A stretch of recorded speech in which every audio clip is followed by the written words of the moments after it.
이 영상의 목적은 중앙대 인문논술 분석입니다. 정확히 말하면 중앙대학교 23학년도 수시 기출문제 분석을 통해서 24학년도 모의논술을 어떻게 잘 볼 수 있을지 그 팁을 제공하는 게 가장 큰 목적입니다. 바로 내일부터 5월 26일부터 중앙대 모의논술이 실시가 됩니다. 많은 친구들이 지원을 했을 텐데 이 영상을 보고 좋은 답안을 쓰고 좋은 결과 받았으면 좋겠습니다. 추강논술 이모일 프로입니다. 바로 본론으로 들어가 보도록 할게요. 오늘은 일단 한번 원샷에 가보도록 하겠습니다. 중앙대 기출분석 2.3과 모의대비 2.4 영상입니다.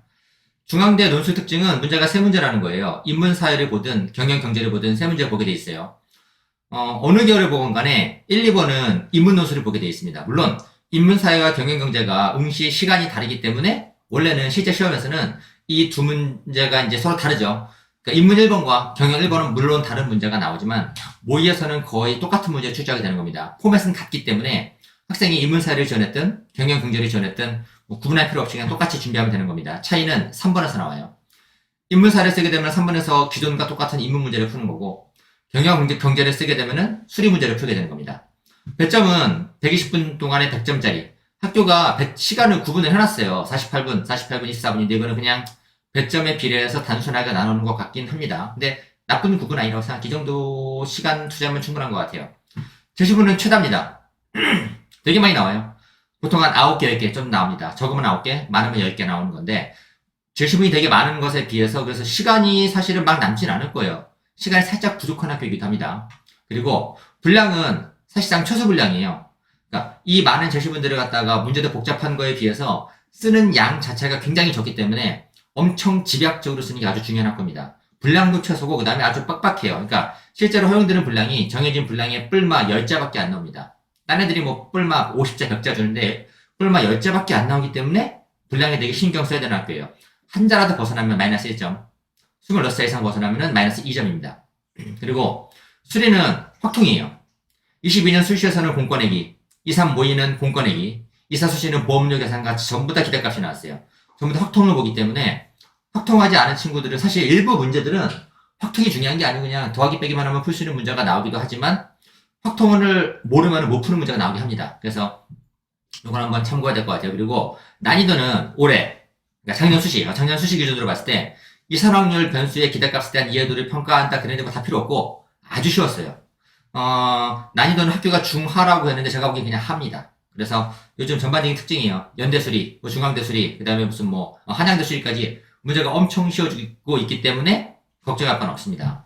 자, 바로 들어가 볼게요. 제가 오늘 풀 거는요, 인문 1, 2, 3번, 작년 거. 작년 수시 논술에서 인문 1, 2, 3과, 그 다음에 경영 3번. 그 수리를 한번 풀어드릴게요. 푸는 건 아니고 제가 소개를 해드릴게요. 자, 보죠. 인문 1번이었어요. 시간은, 배점은 40점, 분량은 560 풀마 10자입니다. 가나다라에는 고민하는 나가 나타난다. 가나다라에서 나가 고민하는 내용을 기술하고, 문제가 두 가지예요. 중요한 게, 문제 1번은 항상 두 가지 물어봅니다. 첫 번째는 뭘 쓰는 거냐? 이걸 쓰고 이걸 쓰라 그래요. 오늘은 뭐냐면은, 내가 고민하는 내용. 하나가 1번이고요. 고민하는 내용이 A. 그 다음에 그 결과가 도달하는 새로운 인식이 B가 되는 겁니다. 고민 내용이 A, 인식이 B예요. 이 두 가지를 쓰라 그러는데 조건이 특이한 게 뭐냐면, 중대만 요구하는 게 있어요. 하나의 완성된 글로 쓰라 그랬어요. 완성된 글이 뭐냐? 설명을 해드릴게요, 제가. 이 문제 답은 제시볼 필요 없어요. 이거 제가 구성만 보여드릴게요. 모든 문제가 똑같아요. 중대 1번은 똑같은 문제를 매년 지문만 바꿔나가는 거지 구성이 똑같습니다. 자, 구성은 학교가 완성된 글로 쓰라 그랬다는 건 뭘 의미하는 거냐? 서, 본, 결을 쓴다는 거예요.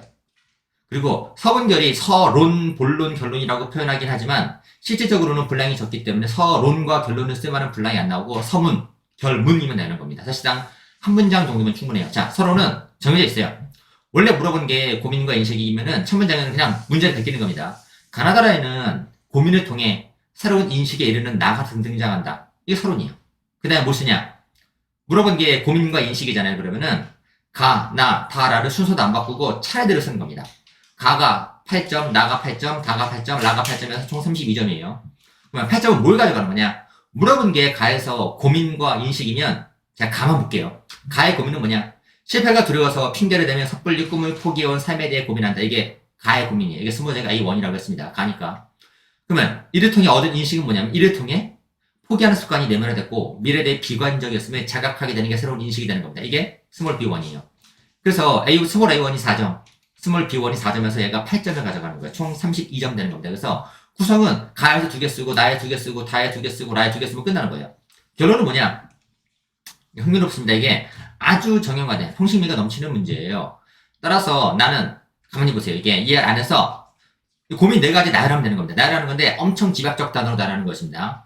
포기에 대한 자책, 잃어버린 맛, 나, 완전성과 항복의 관계, 다, 선택에 관한 후회, 가나다래요. 4개 나열한 다음에 이런 고민하면서 다시 자기 반성, A, 추억의 소중함, 나, 결핍의 인정, 다, 나의 걸맞은 성장, 이게 랍니다. 이게 있다는 의미 있는, 이게 있다는 새로운 인식에 도달하게 된다 해서 이 4개를 나열하는 방식이 기본인 겁니다. 요거를 정말 제가 요거 정말 여기서 그대로 이어 붙이면 뭐가 나오는 거냐? 답이 나오는 거예요. 중대는 답안에서 단락 구분을 하지 않습니다. 단락 구분하면은 손실되는 분량이 생기는 건데 그거 아까워 죽어요. 그래서 모범 답안은 보세요. 이게 서론이에요. 하나는 이런 게 있다. 그 다음에 가에서 2개 쓰고 나 2개, 다 2개, 라 2개 쓴 다음에 따라서 아까 그 문장 2문장 적어주면 끝나는 겁니다. 채점 기준은 하나의 완성된 논리적인 글로 구성하라고 요구했으므로 답안이 서론, 본론, 결론, 서, 본, 결 3개로 구성되면 3점 주는 거고 그 다음에 결론에서 원래 가나다라의 핵심적인 애들을 갖다가 키워드로, 핵심 표현으로 집약하면은 5점이 나오는 거예요. 제가 팁을 하나 드리자면, 얘네가 560자 풀마 10자인데 분량 엄청 빡세다 그랬잖아요. 풀마 10자를 맞추기 되게 어렵습니다. 풀마 10자는 뭘로 맞추는 거냐? 대략적으로 쓴 다음에 마지막에 결론에서 핵심적인 표현을 분량이 없으면 정말 줄여 쓰는 거고, 분량이 좀 남아두면은 조금 늘리는 방식을 통해서 분량을 맞추는 게 결론의 기능이 되는 겁니다. 그리고 쓰면 아시겠지만, 분량이 정말 빡빡해요. 지문 4개를 갖다가 500자에 쓰는 건 진짜 힘든 일이거든요. 생각하는 것보다 많은 내용을 찾은 다음에 엄청나게 꾸겨내야지만 좋은 답이 가능해지는 게 중대 스타일입니다. 2번 볼게요. 문제는 중대는 2번하고 3번이 문제가 똑같아요. 그러니까 2번을 갖다가 만든 다음에 2번을 갖다가 조금 허술하게 만든 버전이 배점 절반짜리인 3번이라고 보면 되는 겁니다. 자, 2번은 문제 유형이 여러 가지가 있어요. 예를 들어서 그러니까 1번은 정유가된 포맷이에요. 1번은 똑같은 문제가 나옵니다. 1번은 그냥 제시물 가나다라는 A와 B에 대해 다루겠다. 서론, 본론, 결론으로 써라. 이게 정해진 문제고 2번은 문제가 좀 바뀌긴 해요. 바뀌긴 하는데 기본적으로 안 바뀌는 건 뭐냐면 적용입니다. 무조건 모든 문제가 적용이 돼요. 예를 들어서 이게 2문제거든요. 전후반 쪼개지는 건데 앞부분은 뭐냐 라의 부자간 대화에 나타난 아버지의 태도를 바탕으로 마의 문제를 비판하라 이거예요. 즉 라로 말을 비판하라. 전반부예요. 후반부는 마에 언급된 군주의 통치 방식으로 인해 초래되는 문제를 바사를 통합적으로 고려해서 수라라 그랬어요. 즉 문제가 나오면 바와 사를 바탕으로 어떤 문제가 나온지를 갖다가 찾아봐라라고 물어봤던 겁니다. 이게 문제가 잘 만드는 문제인데 일단 통합이라는 단어가 좀 특이한 겁니다. 중대가 1번에서 특이점이 뭐냐면 완결된 글을 쓰는 점이라면 2, 3번에서는 통합 혹은 종합적이라는 표현을 가끔 쓰긴 하는 건데 통합이 되게 중대만의 타이틀인 되게 특이한 점이에요. 40점이고 분량은 560 똑같아요. 자, 들어가 볼게요. 전반부가 이거였어요. 라로 말을 비판하라 그러면 헷갈리지 말고 그냥 정해진 포맷이 있어요. 자, 라로 말을 비판하라 그러면 뭘 쓰냐? 라를 쓰는 거예요. 자, 라의 아버지는 이렇게 착한 사람이다. 그 다음에 말을 비판하면은 반면 마는 이런 의미라고 보여주는 거예요. 자, 마는 그러니까 라의 아버지는 요래요래 착한 사람이고 반면 얘가 라가 봤을 때 마는 요렇게 나쁜 놈인 이렇게 복종을 강요한 나쁜 놈이다라고 적어주는 거예요. 라로 말을 비판하라 그러면 가장 쉬운 구성은 뭐냐면은 라를 쓰고 그 뒤에다가 라로 말을 비판하는 내용이 나오는 겁니다. 이게 답안 순서였어요. 실제로요. 후반부는 바사를 통합적으로 고려해서 마의 문제 서술하라고 했어요.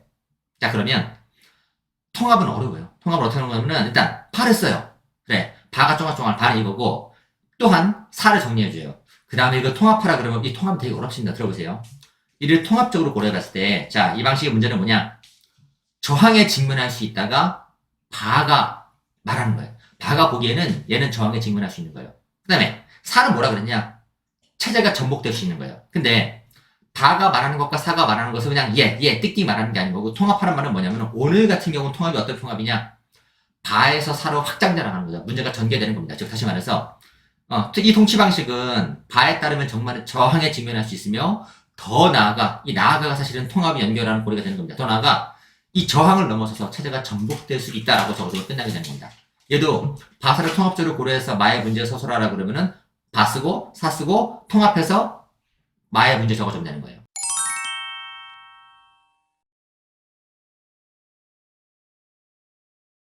이거 답은 어떻게 되는 거냐? 정말 이 문장 그대로 싹 이어붙이면 답이 이렇게 떨어지는 겁니다. 라 쓰고, 그러니까 라로 말을 비판하고, 그 다음에 바 쓰고, 사 쓰고, 이 바사를 통합적으로 고려해서 문제점을 쓰는 거고, 이 통합적으로 고려하는 과정에서 나아가를 통해서 앞뒤로 연결해주는 겁니다. 자, 후반이 어려워요, 후반이.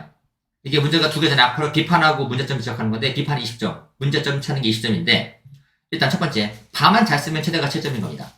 사만 잘 쓰면 최대가 20점이에요. 그러니까 후반부가 20점 중에서, 후반부 20점 중에서 바가 7점, 사가 7점이고, 그러면은 어떻게 하면 20점이 다 나오는 거냐. 바와 사의 논지를 정확하게 제시하는 걸 넘어서 통합적으로 고려해서 마의 군주가 초래할 문제를 자, 붙여보세요. 이게, 피통치자의 고통과 저항이 이게 바였어요. 그리고 체제 전복이 사였어요. 당연히 이 두 개가 구분돼야 돼요. 그러니까 바와 사가 구분되되, 그러니까 바사를 완전 묶어버리는 게 아니고 바는 바고 사는 사가 있는 건데 두 개를 따로 기술한 다음에 이 둘 간의 연결 고리를 갖다가 보여주는 방식이죠. 학교가 통합하라는 표현 되게 많이 쓰는 건데 중요한 거니까. 중대 2번이 어려운 이유는 뭐냐면은 다른 학교가 물어보자는 통합을 물어보기 때문인 겁니다. 그러니까 두 개를 주는 건데 두 개가 통합되는 방식이 총 세 가지가 있어요. 1번이 제일 기본이에요. 1번 어떤 통합이냐면은 A하고 B가 정말로 결합되는 방식이에요. 그리고 이런 경우는 대부분의 경우가 이 두 가지가 짝이 맞는 경우가 있어요. 예를 들어서 A는 개인의 가치를 중시하는 거고 B는 공동체 가치를 중시하는 거예요. 그러면은 개인 가치뿐만 아니라 공동체, 개인 가치와 공동체 가치가 서로 반대가 되지만 어우러지면서 이상적 가치를 만들려는 방식이 있겠죠. 혹은 A는 뭐냐면은 내면의 중요성을 강조하는 글이에요. B는 외면을 강조하는 글이에요. 그러면은 내면과 외면이 함께 짝이 맞아떨어지는 거죠. 돌려 말하면은 A와 AB 각각은 혼자서는 뭔가의 가치가 부족한 애들이 있어요. A는 뭔가 반토막이고 B도 반토막인데 반토막짜리를 합해가지고 전체를 만들어내는 방식이 중대가 지금까지 됐던 통합 문제에서 일반적인 패턴이죠. 질만의 방식이고 오늘은 좀 특이점이었어요. 오늘은 두 개를 합하는 방식이 결합하는 방식이 아니고 단계적으로 가는 거였어요. A는 저항한다.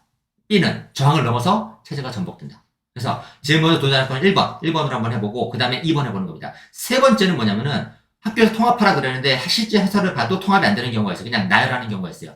A도 하고 무관하게 B도 하자. 이게 최악인데 사실 실제 이렇게 나오는 경우가 있긴 하거든요. 그래서 1번으로 해보고 1번이 90%예요. 그 다음에 2번으로 해보고 조금 경우가 있고 그 다음에 정 안 되겠다 그러면 통합이긴 하지만 그냥 3번으로 해주면 되는 겁니다. 이게 2번이었어요. 3번은 보시면 아시겠죠? 이렇게 되어 있어요. R을 토대로 자에 나오는 원인을 설명하고 이 앞부분이죠. 뒷부분은 자가 쇠퇴하지 않기 위해서는 필요한 자세를 차에서 찾아서 서술하라 라고 되어 있단 말이죠. 두 문제인데 3번은 2번 문제의 배점이 반토막이에요. 그래서 오늘은 3번에 좀 두 문제로 구성되어 있긴 하지만 3번은 한 문제짜리가 나오는 경우도 있습니다. 3번은 2번하고 똑같은 점이 있어요. 전반적으로는 보통 많이 나오는 문제는 적용하는 문제가 나와요. 요 제시문을 가지고서 저 제시문을 뭐 비판하든 설명하든 뭐 분석하든 해결 방을 찾든 예를 가지고 얘를 갖다 뭔가를 해봐라 라고 하는 적용 문제가 많이 나오고 3번에서 가끔 좀 무성하게 나올 때는 이제 비교도 나오긴 합니다. 어쨌든 간에 참고 중대는 자기 견해가 나오지 않아요. 중대는 자료 분석도 안 나오고 자기 견해도 안 나옵니다. 자, 그럼 두 문제짜리니까 한번 가볼게요. 구성은 전반부가 이거였어요. R을 토대로 자해를 설명하라 그러면 R을 쓰는 거예요. R은 이런 얘기를 하고 있는 건데 이걸 가지고 이해했다면은 자해는 쫑알쫑알쫑알 그래서 R 때문에 자가 발생했다. 문제 보세요. R을 토대로 자를 설명하라 그러면 R을 쓰고 자를 설명하면 되는 겁니다. 후반부는 차를 바탕으로 자에게 필요한 자세를 갖다가 조언을 주면 되는 거죠. 그러면 차가 뭔지 보여줘요. 차는 이렇게 예쁜 얘기를 하고 있는 건데 이 예쁜 얘기를 자에다가 적용하면 이렇게 자는 이렇게 살았으면 이것이 필요한 자세라고 말해주면 되는 거예요. 되건데 답을 제가 3번만 좀 조정을 해봤어요. 3번이 답안이 있는 건데 학교가 이렇게 썼어요. 학교 답안이에요. 학교가 공개한 모범 답안이고 이게 맞는 거고 다만 제가 조금 수정해 본 건 뭐냐면 뒤로 가볼까? R로 자를 설명하면 사실은 대부분의 해에는 R을 쓰고 자를 써요. 차를 바탕으로 자에게 필요한 자를 쓰면은 차를 쓰고 자를 쓰는 겁니다. 다만 올해는 3번에 답안을 쓴 교수가 일반적인 패턴을 약간 벗어나긴 했거든요. 근데 상관없어요. 그러니까 제가 위에 건 학교 답안이고 아래 건 제가 쓴 답안이에요. 이걸 위에 거를 순서만 바꾼 겁니다. 밑에 보면은 즉 R을 바탕으로 자의 원인을 분석한 다음에 차에 기반해서 자에게 조언을 해주는 겁니다. 이게 원래 뭐 오늘 같은 경우는 이번 해, 그러니까 작년도 수시 같은 경우는 중대 교수가 이렇게 썼어요. 뭐 교수가 썼는지 조교가 썼는지 모르겠지만 이렇게 썼지만 우리는 뭐 특정한 한 해를 보는 건 아니고 제가 수년, 10년 넘게 중대 문제를 봐온 결과 대부분의 경우가 아래 방식으로 써요. 그래서 고민하지 말고 학교가 문제가 해서 이걸 쓰고 예를 들면 아로 자를 비판해봐 그러면은 아 쓰고 자 쓰면 되는 겁니다. 논제가 요구한 순서대로 차곡차곡 나가는 게 순서를 고민하지 않고 가장 빠르게 쓰는 가장 기본적인 글이 될 수 있을 것 같아요. 그래서 위가 학교 답안이고 제가 쓴 건데 똑같은 내용이지만 순서를 조금 바꿨어요. 그래서 아래가 좀 더 보기 편할 겁니다. 아래 방식으로 준비하면은 훨씬 편할 거예요. 이게 인문이고 수리 볼게요. 수리가 이게 문제예요. 이거 궁금한 친구들은 잠깐 멈춘 다음에 문제 한번 구경해보세요. 답은 이거예요. 이거 계산하면 되면 답은 33,300원 나오는 건데 이게 어려워 보일 수 있어요. 어려워 보일 수 있는 건데 결론적으로 말해서 제가 판단하기에 이 문제는 학교가 중하 레벨이라고 했는데 이거 확통이거든요. 기대값 계산하는 건데 이산 모식이 나오고 하는데 하나도 안 중요하고요. 이거 더하기하고 곱하기만 할 수 있으면 풀 수 있는 문제예요. 제가 조금 오버해서 표현하면은 초등학교 6학년 중에서 수학적 감각이 뛰어난 애들이 있겠죠. 초등 수학 영재라면 충분히 풀 수 있는 문제예요. 확통을 구경도 안 한 사람도 상식적인 선에서 충분히 풀어낼 수 있는 문제긴 합니다. 그래서 이 문제 같은 경우는 정말 쉬운 문제거든요. 돌려 말하면, 중대 수리는 만점 받고 들어가야 되는 겁니다. 이거는 감점이 허용이 안 되는 거예요. 이건 만점 받는 거고, 나머지 이제 1, 2번에서 얼마나 감점되느냐를 가지고 승부를 보는 게 중대 스타일이 되는 겁니다. 자, 이렇게 중대 작년 수시 문제를 갖다가 살펴봤어요. 중대는 정형화의 정도가 엄청 높은 학교이기 때문에 작년 수시 문제와 올해 모의 문제는 거의 동일한 포맷으로 나옵니다. 물론 지문이 바뀌겠죠. 원래는 제가 이거 영상을 간단하게 찍어보려고 했는데 찍다 보니까 욕심이 생겨서 PPT 만들고 엄청 열심히 찍었습니다. 자, 요거 참고해서 작년 문제를 갖다가 정확하게 이해한다면 내일부터 진행하는 중대 모의도 얼마든지 잘 풀 수 있을 겁니다. 영상 통해서 내일 모의 문제 잘 보고 전국 수학하면 제 유튜브 항상 얘기하지만 좋아요 알람 필요 없고요. 너무 구독자는 중요해요. 구독자 1000명 가야 되기 때문에 구독해 주시고 만약에 좋은 결과 나오면 6월쯤에 성적이 나오거든요. 그래서 중대 1등 했다 그러면은 댓글로 달아주시면 좋겠습니다. 지금까지 최강론술의 이모일 프로였습니다.